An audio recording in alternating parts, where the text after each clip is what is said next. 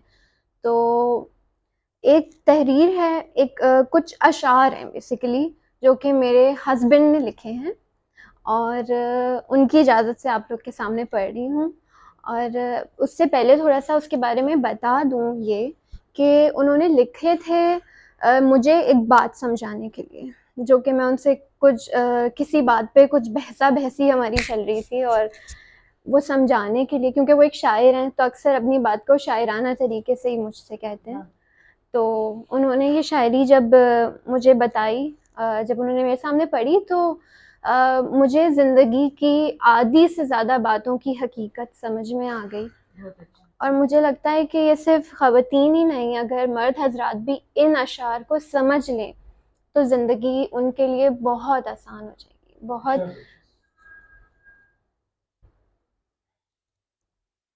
اچھا، اردو تھوڑی سی کمزور ہے میری، تو اگر کوئی لفظ غلط پڑھوں تو اس کے لیے معذرت پہلے سے ہی. یہ جو تم رفتہ رفتہ خود سے جدا ہونے لگی ہو، یہ جو تم رفتہ رفتہ خود سے جدا ہونے لگی ہو، اور محبت میں بہے سکے کی طرح کھونے لگی ہو. یہ غیر عادتیں، یہ فرمائشی اطوار، اپنا بھی بچا کچھ ہے یا اوروں کی سگی ہو. سوچو تالا کیا بدل جاتا ہے چابی کے لیے، میں خانہ کیا چلا آتا ہے ساقی کے لیے. جو چابی بنائی گئی تمہارے لیے ہو، بنا زور زبردستی وہ دل کھول جاتی ہے. گر تم یوں بدلتی رہی چابی کی لگن میں، غافل ہی رہو گی نہ کھلیں گی حقیقتیں. اور یہ میرا سب سے پسندیدہ شعر ہے اس کا. جو تمہیں تم سا رہنے میں نہ پسند کرتا ہو، محبت وہ بھلا تم سے کیا کرتا ہوگا. ٹٹولتا رہے جو تم میں خود جیسا، ٹٹولتا رہے جو تم میں خود جیسا، خود پسند ہے وہ ہوتا نہیں محبوب ایسا. ذرا سوچو، اگر خود کو بدلتی رہی اور خود کو نہ بچا سکی، خود کو جو نہ بچا سکی تو رشتے کیا نبھاؤ گی. خود کو جو نہ بچا سکی تو رشتے کیا نبھاؤ گی. بہت شکریہ. یہ میں پوری نہیں پڑھ رہی ہوں کیونکہ ابھی میرے پاس ہے نہیں اور مجھے یاد نہیں ہے، تو اس کو یہیں پہ ریپ اپ کر رہی ہوں. لیکن اگر یہ بات جب انہوں نے میرے لیے اشعار پڑھے تو میرا زندگی کو لے کے فلسفہ بالکل بدل گیا. رشتوں کو لے کے میری سمجھ، رشتوں کو لے کے اور زندگی میں انٹریکشن جس سے بھی ہوتا ہے، چاہے وہ پروفیشنلی ہو یا پرسنلی ہو، میرا فلسفہ بدل گیا. بہت شکریہ آپ لوگ کے وقت کا. گانے اور کہنے کا انداز کتنا پیارا ہے. ایک شوہر اپنی بیوی کے لیے شاعری کرے، اس سے اچھا تو یہ تو بڑا ایک فینٹیسی حقیقت میں بدل گئی ہے اپنی بیوی کے لیے. اس لیے میں نے کہا اپنی بیوی کے لیے. اور thank you so much everyone, thank you so much Amna. اور اب ہم بلائیں گے عمران صاحب کو. عمران اشرف جنانی صاحب آئیں، اور آپ ہمیشہ کچھ مختلف لاتے ہیں، کچھ منفرد لاتے ہیں کہنے کے لیے. آپ کے پاس ہمیشہ کچھ منفرد ہوا ہے. میں نے سنی پہلا. السلام علیکم. ٹھیک ہے. ڈاکٹر اختر حسین رائے پوری صاحب، ادب کا ایک بہت بڑا نام، مولوی عبدالحق کے ساتھی. ان کا جب انتقال ہوا تو بیگم حمیدہ اختر حسین رائے پوری صاحبہ ان کی باتیں یاد کرتی رہتی تھیں، ڈاکٹر جمیل جالیبی صاحب کو سناتی تھیں.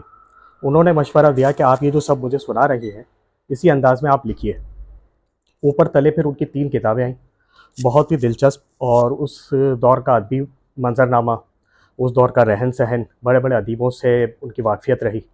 تو چنانچہ یہ سب کچھ اس کی روداد اس کتاب میں موجود ہے. پہلے انہوں نے ڈاکٹر صاحب کے لیے کتاب لکھی سب سے پہلے، ہم سفر. اس کے بعد نایاب ہیں ہم، ایک اور کتاب آئی جو تقریباً ان کی سوانح عمری کہہ سکتے ہیں، وہ کون تھی. نہایت دلچسپ کتابیں ہیں اور میں ریکمینڈ کروں گا کہ ضرور پڑھیے. اسی سے ایک اقتباس مولوی عبدالحق کے بارے میں، وہ آپ کی نظر ہے. جمیل بھائی، آپ سب نے بابا اردو کو اور طرح دیکھا ہے، یعنی ایک عالم، مفکر، ناقد، معلم، ادیب اور اردو زبان کے خیون ہار. مگر میں اور اختر خوش نصیب ہستی ہیں جنہوں نے بابا اردو کو بہت ہی عظیم انسان کی حیثیت سے دیکھا کہ وہ کیسی محبت، شفقت، دلداریوں کا بہتا سمندر تھے. علمیت اور اردو کے عشق نے ان کو ایک ایسا سپاہی بنائے رکھا جو 24 گھنٹے محاذ پر کھڑا ہو. کسی نے کبھی سوچا ہی نہ ہوگا کہ وہ کتنے تھک جاتے ہوں گے جو شخص انسانوں کا ایک انبوہ لیے مشل دکھاتا، راہ سجاتا، ہراول دستے کا راہی ہے، کس قدر اندر سے ٹوٹا، تنہا اور چھوٹی چھوٹی خوشیوں سے اپنے آپ کو محروم رکھتا رہا ہے. 3-4 روز بعد مولوی صاحب اور اختر 15 روز کے لمبی ٹور پر نکلے. پہلے کلکتہ، پھر دہلی اور پھر ہاپوڑ. میں پھر نواب منظور یار جنگ کے ہاں پہنچ گئی. بہت اچھا وقت گزرا. منیر بانو کی چھٹیاں جو تھیں، واپسی پر دونوں ہی میرے لیے طرح طرح کی سوغاتیں لائے. اس طرح 1 سال گزر گیا. دسمبر کے آخری میں مولوی صاحب نے فرمایا کہ بھئی شادی کی سالگرہ اگر دھوم دھام سے کریں تو کیسا رہے گا. میں نے اس کا جواب دیا، میں آپ کے ہاتھ جوڑتی ہوں، مجھ پر رحم کریں کہ پھر ولیمے والا حشر نہ ہو جائے. ہنسنے لگے. اگر تم نہیں چاہتی تو نہ صحیح، بس ایک تحفے پر ٹرکھا دوں گا، مگر اتنا سن لو کہ ناخوشگوار بات کو یادداشت میں ٹانک کر رکھ چھوڑنا نہیں چاہیے. دل دماغ پر اگر بری باتوں کے تھدے چڑھ جائیں تو وہ کسی کام کا نہیں رہتا.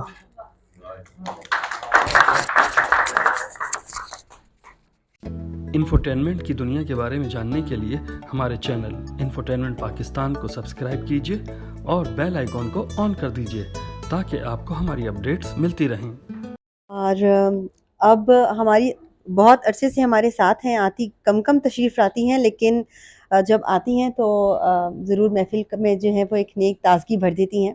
ہماری پیاری دوست بھی ہیں. فرزین، آپ آئیں اور ہمیں بتائیں آپ کے پاس آج سنانے کو کیا ہے. وقت کا خیال رکھیے گا، مجھے پتہ ہے عورت پہ گفتگو ہونی ہے لیکن پھر بھی کوشش کریں گے.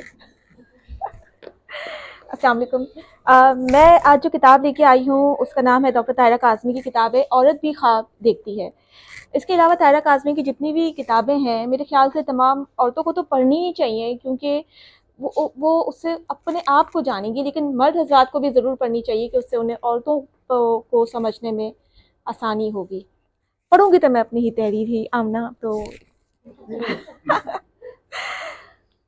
جی گرین ہے گرین. فرزین، میں تنگ آ گئی ہوں اپنی زندگی سے. میرا دل چاہتا ہے کہ میں کتابیں پڑھوں، ویسے ہی لکھتی رہوں جیسے شادی سے پہلے لکھا کرتی تھی. ادبی میلوں میں جاؤں، کتابوں کے سٹالز پر اپنے پسندیدہ مصنفین سے ملاقات کروں، لیکن گھر، بچے اور شوہر کو وقت دینے کے بعد تو خود اپنے لیے بھی وقت نہیں ملتا. میں کیا کروں؟ آخر تم کس طرح وقت مینیج کرتی ہو؟ یقیناً تمہارے بچے شوہر سنبھالتے ہوں گے، جبھی تو تم لکھتی ہو اور ادبی تقریبات کا حصہ بنتی رہتی ہو. اس پیاری سی لڑکی نے اپنی گلابی آنکھوں میں اتری نمی کو چھپانے کی پوری کوشش کرتے ہوئے مجھ سے حال دل کہہ دیا، اور میں بس دیکھتی رہ گئی. کتنا وقت ہوا ہے تمہاری شادی کو؟ میں نے بہت پیار سے پوچھا. یار 5 سال ہو گئے ہیں اور تمہاری طرح میرے بچے بھی چھوٹے ہیں. 2 بچے ہیں میرے اور دونوں سارا دن مجھے بھگائے رکھتے ہیں. تو جواب دیتے دیتے ایک بار پھر شکوہ کر گئی. اور تم سے کس نے کہا کہ میری شادی کو 5-6 سال ہوئے ہیں اور میرے بچے چھوٹے ہیں؟ میں نے مسکرا کر پوچھا. تو اتنی سی تو ہو تم، تو بچے بھی چھوٹے ہی ہوں گے. اگر تم سرتاج اور بچوں کا ذکر نہ کرو تو میں تمہیں شادی شدہ بھی نہیں مانتی. اس نے پورے اعتماد لہجے میں کہا. سنو میری پیاری لڑکی، ایک لڑکی تھی تو جو کراچی کے مشہور اور پر رونق علاقے میں رہتی تھی. ہر وقت بچوں کی کہانیاں پڑھا کرتی، یہاں تک کہ جس اخبار میں تندور کی روٹی آتی وہ بھی پڑھنے لگ جاتی. وہ بہت شرارتی تھی. اسکول میں بھی اتنی باتیں کرتی کہ اس کی ٹیچرز اسے چیٹر باکس کہتی تھیں. اسکول لائبریری میں ہر وقت پائی جاتی. پھر وہ کالج میں آ گئی. کالج لائبریری سے بھی خوب فائدہ اٹھایا. فرسٹ ایئر میں اس کی منگنی ہو گئی اور سیکنڈ ایئر کمپلیٹ ہونے سے پہلے ہی اس کی شادی بھی ہو گئی. جب اس کا پہلا بچہ ہوا تب اسے 18 سال کے ہوئے کچھ مہینے ہی گزرے تھے. اس بچے کو کولک تھا. وہ بچہ ساری ساری رات روتا اور وہ لڑکی سوچا کرتی کہ یہ کیوں روتا ہے، ساتھ ساتھ وہ بھی رونے لگ جاتی۔ گھر والوں سے الگ ڈانٹ پڑتی کہ تم بچے کا دھیان نہیں رکھتی اس لیے روتا ہے۔ وہ 18-19 سال کی لڑکی اپنی سی کوشش کیے جاتی لیکن سمجھ ہی نہ پاتی کہ بچہ کیوں روتا ہے۔ جب وہ 21 سال کی ہوئی تب اسے اللہ نے دوسرے بچے سے نوازا۔ وہ بچہ تو بہت بیمار رہتا تھا، اسے پیدائشی دمہ تھا۔ وہ لڑکی جو کبھی کتابیں پڑھا کرتی تھی اب دوائیوں کے لیبل پڑھا کرتی۔ اس کے اکلوتے بھائی کی منگنی ہوئی لیکن وہ اپنے گھر اور اپنے بچوں میں اتنی مگن تھی کہ اس منگنی میں بھی نہ جا سکی۔ جانے کب اس کی سہیلیاں چھوٹیں، کتابیں چھوٹیں اور آنا جانا چھوٹا، پتہ ہی نہ چلا۔ اس وقت نہ تو موبائل فونز تھے اور نہ ہی آئی پیڈ یا ٹیبلٹ، بس گھر میں ایک PTCL ہوتا تھا جس پر میکے سے بھی کم ہی فون آنے کا رواج تھا۔ اس وقت کی مائیں یہ کہتی تھی کہ بٹیا کو زیادہ فون کریں گے تو سسرال میں دل کیسے لگے گا۔ اللہ نے تیسری اولاد سے نوازا اور اسے پالنا انتہائی آسان لگا۔ شاید اب اس لڑکی کو بچے پالنے آ گئے تھے۔ یوں وہ 3 بچوں کی اماں بس گھر، بچوں اور شوہر کے ماتھے کے بل کم زیادہ ہوتے دیکھ کر صبح سے شام کیا کرتی۔ کہاں کی شرارتیں اور کون سی کتابیں، کہیں سے ڈائجسٹ ہاتھ لگ جائے تو پڑھ لیتی یا پھر بچوں کو پڑھاتے ہوئے ان کی کورس کی کتابیں عادت سے مجبور ہو کر پوری پڑھا کرتی۔ وقت کا کام ہے گزرنا اور وہ گزر ہی جاتا ہے۔ اب اس کے بچے یونیورسٹی اور کالج جاتے ہیں، چھوٹا بچہ گریڈ 7 میں ہے۔ اب جب کہ وہ اپنی زندگی کے 23 سال اپنا گھر بنانے میں، اسے سنوارنے میں، بچوں کی تربیت میں اور انہیں اچھا انسان بنانے میں لگا چکی ہے تو میاں اب اس کے ماتھے کے بل سے پریشان ہو جاتا ہے۔ اب وہ لکھتی ہے، کہیں آتی جاتی ہے تو میری بچی اس نے اپنی ذمہ داریاں پوری کر لی ہیں، تبھی تو لہرا بازی کھل کر لہراتی ہیں۔ میں اپنی عادت سے مجبور ہو کر آخر میں شرارتی ہو گئی اور میرے سامنے بیٹھی اس پیاری سی لڑکی کا منہ کھلا کے کھلا رہ گیا۔ لہرا باجی یہ آپ کی کہانی ہے؟ وہ گڑبڑا سی گئی لیکن تم سے آپ پر آ گئی۔ جی بیٹا یہ میری کہانی ہے۔ عورتوں کے لیے اپنی صحت کا خیال رکھنا بہت ضروری ہے اور یہ سب میں نے اپنے بچوں کو بڑا کر کے انہیں اپنا کام کرنا خود سکھا کر پھر کیا ہے۔ ایسے نہیں کہ گھر میں بچہ رو رہا ہو اور ماں واک کرنے گئی ہے اسے روتا چھوڑ کر۔ ابھی اپنے بچوں کو وقت دو، ان کے ساتھ کھیلو، انہیں اپنا دوست بناؤ۔ یہ تمہاری زندگی بھر کی پونجی ہیں، پھر دیکھنا یہ ساری زندگی تمہارے دوست بنے رہیں گے۔ وقت بہت ملے گا تمہیں۔ میں نے اس لڑکی کو گلے لگا لیا، اسے میری بات سمجھ آ گئی تھی۔ کیا آپ سب کو آئی؟ Thank you. اور اب میں بلانے والی ہوں احمد صاحب کو۔ پلیز احمد صاحب آپ آئیں رہے۔ تھینک یو سو مچ۔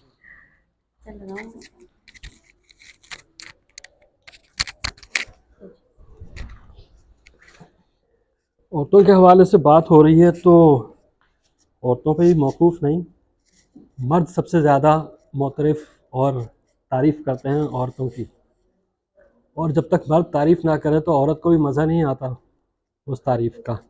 اگر صرف عورت ہی عورت کی تعریف کرے گی تو شاید اس میں کچھ کمی سی یا پھیکا پن رہ جاتا ہے۔ مرد جب تعریف کرتا ہے تو اسے اس بھرپور اپنائیت کا احساس ہوتا ہے۔ آپ کو طاہرہ کاظمی کی کتاب ضرور پڑھنی چاہیے۔ ضرور پڑھیں گے ہم۔ فی الحال جو میں کتاب لے کر آیا ہوں وہ میرے من پسند مرد اگر عورت کی تعریف کرے۔ تو میرے پاس جو کتاب ہے وہ ہمارے دوست ہیں خی اللہ فاروقی صاحب، ان کی کتاب ہے محبت خوش گماں ہے، اور یہ میرے لیے اعزاز کی بات ہے کہ ان کی یہ پہلی کتاب میں نے شائع کی تھی، میں نے پبلش کی تھی 2007 میں۔ جی تو عورت کے حوالے سے ہی بڑی مشہور ان کی ایک نظم ہے، وہ میں آپ کو سناتا ہوں اس میں سے۔ میں ایسی محبت کرتا ہوں، ناکام نہیں، ناشاد نہیں، میں قیس نہیں، فرہاد نہیں، ہنو بھی نہیں، رانجھا بھی نہیں، وامق بھی نہیں، مرزا بھی نہیں، وہ لوگ تو بس افسانہ تھے، اس شدت سے بیگانہ تھے، میں زندہ ایک حقیقت ہوں، سرتاپا جذبہ الفت ہوں، میں تم کو دیکھ کے جیتا ہوں، ہر لمحہ تم پہ مرتا ہوں، میں ایسی محبت کرتا ہوں، تم کیسی محبت کرتے ہو۔ تم جہاں پہ بیٹھ کے جاتے ہو، میں جس چیز کو ہاتھ لگاتے ہو، میں وہیں پہ بیٹھا رہتا ہوں، اس چیز کو چھوتا رہتا ہوں، میں ایسی محبت کرتا ہوں، تم کیسی محبت کرتے ہو۔ تم جس سے ہنس کے ملتے ہو، میں اس کو دوست بناتا ہوں، تم جس راستے پر چلتے ہو میں اس سے آتا جاتا ہوں، میں ایسی محبت کرتا ہوں، تم کیسی محبت کرتے ہو۔ تم جن کو دیکھتے رہتے ہو وہ خواب سراہنے رکھتا ہوں، میں تم سے ملنے جلنے کے کتنے ہی بہانے رکھتا ہوں، میں ایسی محبت کرتا ہوں، تم کیسی محبت کرتے ہو۔ کچھ خواب سجا کر آنکھوں میں پلکوں سے موتی چنتا ہوں، کوئی لمس اگر چھو جائے تو میں پہروں تم کو سوچتا ہوں، میں ایسی محبت کرتا ہوں، تم کیسی محبت کرتے ہو۔ جن لوگوں میں تم رہتی ہو، تم جن سے باتیں کرتی ہو، جو تم سے ہنس کے ملتے ہیں، جو تم کو اچھے لگتے ہیں وہی مجھ کو اچھے لگتے ہیں، میں ایسی محبت کرتا ہوں، تم کیسی محبت کرتی ہو۔ جس باغ میں صبح کو جاتی ہو، جس سبزے پر تم چلتی ہو، جو شاخ تمہیں چھو جاتی ہے، جو خوشبو تم کو بھاتی ہے، وہ اوس تمہارے چہرے پر جو قطرہ قطرہ گرتی ہے، وہ تتلی چھوڑ کے پھولوں کو جو تم سے ملنے آتی ہے، جو تم کو چھونے آتی ہے، ان سب کے نازک جذبوں میں میرے دل کی دھڑکن بستی ہے، میری روح بھی شامل رہتی ہے، تم پاس رہو یا دور رہو نظروں میں سمائی رہتی ہو، میں تم کو تکتا رہتا ہوں، میں تم کو سوچتا رہتا ہوں، میں ایسی محبت کرتا ہوں، تم کیسی محبت کرتی ہو۔ جس کالج میں تم پڑھتی ہو میں اس میں لیکچر دیتا ہوں، وہ کلاس جہاں تم ہوتی ہو میں اس کو تکتا رہتا ہوں، جس کرسی پر تم بیٹھتی ہو میں اس کو چھوتا رہتا ہوں، جو کاپی تم نے گم کی تھی میں اپنے بیگ میں رکھتا ہوں، گدلا سا ایک ٹیشو پیپر جو تم نے کلاس میں چھوڑا تھا وہ میرے پرس میں رہتا ہے، وہ میرے لمس میں رہتا ہے، وہ مخمل ہے، وہ دیبا ہے، وہ چاندی ہے، وہ سونا ہے، وہ عنبر ہے، وہ سندل ہے، وہ خوشبو کا ایک جنگل ہے۔ ہر منظر میں، ہر رستے پر میں ساتھ تمہارے ہوتا ہوں، میں چشم تصور سے اکثر بس تم کو دیکھتا رہتا ہوں، بس تم کو سوچتا رہتا ہوں، میں ایسی محبت کرتا ہوں، تم کیسی محبت کرتی ہو۔ اچھا یہ ہے، اس کے جواب میں ایک اور بھی پھر وہ دوسری طرف سے تھی، اس کا میں آپ کو صرف ایک بند سنا دیتا ہوں ورنہ پھر ٹائم ہمارے پاس کم ہوتا ہے۔ میں ایسی محبت کرتی ہوں، اس کا عنوان: شیریں بھی نہیں لیلا بھی نہیں، میں ہیر نہیں عذرا بھی نہیں، وہ قصہ ہیں افسانہ ہیں، وہ گیت ہیں پریم ترانہ ہیں، میں زندہ ایک حقیقت ہوں، میں جذبہ عشق کی شدت ہوں، میں تم کو دیکھ کے جیتی ہوں، میں ہر پل تم پہ مرتی ہوں، میں ایسی محبت کرتی ہوں، تم کیسی محبت کرتے ہو۔ جب ہاتھ دعا کو اٹھتے ہیں، الفاظ کہیں کھو جاتے ہیں، بس دھیان تمہارا رہتا ہے اور آنسو بہتے رہتے ہیں، ہر خواب تمہارا پورا ہو اس رب کی منت کرتی ہوں، میں ایسی محبت کرتی ہوں، تم کیسی محبت کرتے ہو۔ بہت شکریہ، بہت شکریہ۔ خلیل بھائی کا آپریشن ہوا ہے جی دعا کریں ان کے لیے کہ اللہ پاک جی ہاں، وہ ماشاء اللہ سے گھر آ گئے ہیں، اب ان کی فزیو تھراپی ہو رہی ہے۔ جی جی جی جی خلیل بھائی کہتے ہیں کہ ایک آنکھ میں زندہ رکھا تھا، چلو وہ بھی بہانہ ختم ہوا، اب کیا لکھوں اور کیسے لکھوں، میرا لفظ خزانہ ختم ہوا۔ یہ بھی خلیل بھائی کا ہے اور اسی کتاب میں ہوگا میرے خیال سے۔ اور ابھی پچھلی اردو کانفرنس میں آپ نے پڑھوایا تھا، ماشاءاللہ سما باندھ دیا تھا انہوں نے۔ ہاں پچھلے 30 سال سے سما باندھ رہے ہیں ہمارے ساتھ۔ تھینک یو سو مچ احمد صاحب۔ اب ہمارے ساتھ ایک جانا مانا نام ہے، بہت سارے لوگ ان کو اے آر وائی پہ دیکھتے رہتے ہوں گے رپورٹنگ کرتے ہوئے، اور اوپر میں بھی یہی کہنے والی تھی، اور فیض اللہ صاحب ہمارے ساتھ ہیں، آپ ایک کتاب کے مصنف بھی ہیں، بہت خبروں میں رہے جب ان کی کتاب آئی اور کچھ حادثات کا شکار رہے، اس کے بارے میں بتانا چاہیں تو وہ بتائیں، خواتین کے حوالے سے کچھ کہنا چاہیں تو ضرور کہیں۔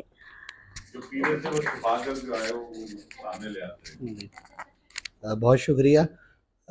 میں بس کتاب میں چند خواتین کے واقعات ہیں تو وہی میں ذکر کر دیتا ہوں، فی البدی ہو گئی ہے تو کوئی غلطی ہو تو جانے دیں اس کو۔ میں قید میں تھا اور قید کے دوران ایک اچھی چیز یہ ہوئی کہ وہاں پر لوگ کچھ سینسیٹیو ہو گئے کہ ایک مسافر آدمی جیل میں پڑا ہوا ہے۔ میں افغانستان میں تھا تو پھر ہوتا یہ تھا کہ میرے جو کپڑے وغیرہ تھے وہ وہاں سے قیدیوں کے جو لوگ ملنے آتے تھے وہ ان کے گھروں کو جاتے تھے، تو وہ خواتین جو مجھے جانتی نہیں تھی، جنہوں نے کبھی مجھے دیکھا نہیں تھا، محض ایک مسافر ہونے کے ناطے وہ میرے کپڑے دھوتی تھیں، اس کو استری کرتی تھیں اور اس پہ خوشبو لگا کے واپس بھیجتی تھیں۔ تو اسی طرح ایک اور خاتون تھیں، انہوں نے کنڑ سے میرے لیے خاص طور پر وہاں کی دریائے کنڑ کی مچھلی جو ہے وہ فرائی کر کے تل کے اپنے ہاتھوں سے بھیجی تھی، اور خاص طور پر اپنے بیٹے کو جو ملنے آئی تھی کہ یہ اس کو مسافر کو کھلانا۔ تو یہ وہ خواتین تھیں، ان کا بڑا ایک کریکٹر تھا کہ وہ نہ جاننے کے باوجود بھی انہوں نے صرف ایک مسافر ہونے کے ناطے کسی کو اتنا زیادہ احساس کیا۔ اور پھر اس میں ایک آخری اور تیسرا ذکر میری اہلیہ کا ہے۔ تو جب میں قید ہوا تھا تو جو مسنگ پرسنز آپ سنتے ہیں، کوئی 15 دن میں مسنگ پرسن کے طور پہ رہا، اور اس کے بعد جب میں جیل آیا تو میں نے فون کرنا شروع کیا گھر والوں کو، والدہ کو فون کیا، حسب توقع بہت زیادہ پریشان تھی والد صاحب بھی۔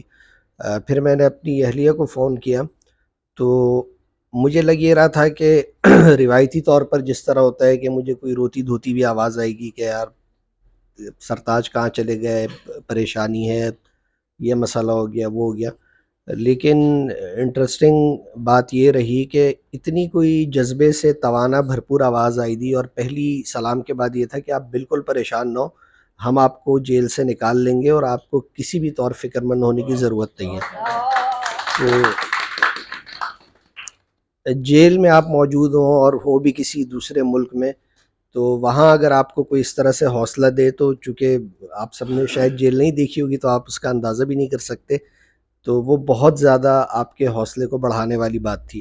اور پھر اس کے بعد پریگننسی کی حالت میں چمن سے لے کے تورخم تک اور اسلام آباد سے لے کے کراچی تک مختلف شہروں میں جانا، لوگوں سے ملنا، ایوان صدر سے لے کر کراچی پریس کلب تک اور کونسل خانوں سے لے کے سیاست دانوں تک، یعنی ہر ایک کے لیے دیوانہ وار نکلنا، وہاں ان لوگوں سے ملاقاتیں کرنا، ان کو قائل کرنا، تو یہ ایک بہت مشکل مرحلہ تھا جو کہ بہت یعنی اتنے جذبے کے ساتھ مکمل کیا کہ حیرت ہوتی ہے۔ تو یہ ایک سٹرگل تھی، اور خواتین کے دن کے حوالے سے میرا خیال ہے یہ 2-3 واقعات خراج تحسین پیش کرنا چاہیے بھی، اور میں نے ان سب کا اپنی کتاب میں بھی ذکر کیا ہے، وہ وہاں بہت تفصیلی ذکر ہے، تو یہاں مختصراً خواتین کے دن کے حوالے سے میرا خیال ہے کہ یہ کہنا کافی ہوگا۔ بہت شکریہ۔ فیض اللہ نے جو ہے وہ تھوڑا ایموشنل کر دیا ہے، اور یہ واقعتاً ایک خاتون کے لیے بہت مشکل ہے۔ شوہر کے ساتھ کوئی بھی حادثہ ہو کسی قسم کا تو اس کو مینیج کرنا ایک خاتون کے لیے بہت مشکل ہے۔ ہمارے ساتھ اب میں بلانے والی ہوں طیبہ کو۔ طیبہ ایک فیشن ڈیزائنر ہیں، بہت اچھا لکھتی ہیں، تو طیبہ امید ہے کہ آپ اپنی ہی کوئی تحریر پڑھ کے ہمیں سنائیں گی اور سما باندھیں گی۔ آ جائیں۔ نہ لگاؤ، ایک منٹ جو کہاں لگاؤں، اس پہ لگا دیتی ہوں۔ آواز آئے گی؟ ٹھیک ہے جی، ٹھیک ہے، اوکے، السلام علیکم۔ جیسے کہ آمنہ نے مجھے کہا تھا، کال کر کے اسپیشلی کہا کہ عورت کے لیے کچھ پڑھنا آ کے، تو وہ جیسے آپ کی وارڈروب میں بہت سارے کپڑے ہوں تو ہمیں لگتا ہے کچھ بھی نہیں ہے ہمارے پاس خواتین کو، تو میرا بھی وہی حالات مطلب چل رہے تھے کہ اتنی ساری تحریریں تھیں اور پھر بھی میں کہتی کوئی تحریر نہیں ہے۔ ٹھیک ہے، تو ابھی میں 2 مختصر سی تحریریں پڑھوں گی، جس میں ایک تحریر میں تھوڑا سا خواتین سے یعنی خود سے ایک گلہ ہے، اور ایک تھوڑا سا کمزور مرد جو ہوتا ہے اس سے گلہ ہے۔ میں نے اسپیسیفائی کر دیا، یہ نہ ہو کہ سارے مرد جو ہیں باہر کھڑے ہو جائیں میرے استقبال میں، اس لیے مخصوص کر دیا ہے میں نے۔ تو عورت، اس قرہ ارض کی تمام خواتین کو خواتین کا عالمی دن مبارک ہو۔ یہ دن ان تمام مردوں کو بھی مبارک ہو جو عورت کے وطن سے پیدا ہوئے ہیں اور کسی عورت کے باپ ہیں، کسی عورت کے بھائی اور کسی عورت کے شوہر، اور ہاں ان تمام مردوں کو بھی جو مندرجہ بالا کسی رشتہ کے نہ ہونے کے باوجود بھی عورت کی عزت کرتے ہیں اور اس کا خیال کرتے ہیں۔ عورت کے مسائل کا حل مردوں کو برا کہہ دینے سے کبھی بھی حل نہیں ہوگا، کیونکہ یہ تو بس ایک جینڈر کانفلکٹ ہو جائے گا، وگرنہ برے کی بات ہو تو عورتیں بھی بہت بری ہیں۔ عورت کے حقوق عورت نے مرد سے نہیں بلکہ اس معاشرے سے حاصل کرنے ہیں، اور معاشرے میں عورت کا بہت کلیدی کردار ہے۔ در حقیقت عورت کو اپنے حقوق دوسری عورت سے ہی حاصل کرنے ہیں، جیسا کہ وراثت میں جائیداد کی تقسیم کے وقت ماں بیٹوں کو سب نوازنے کی بجائے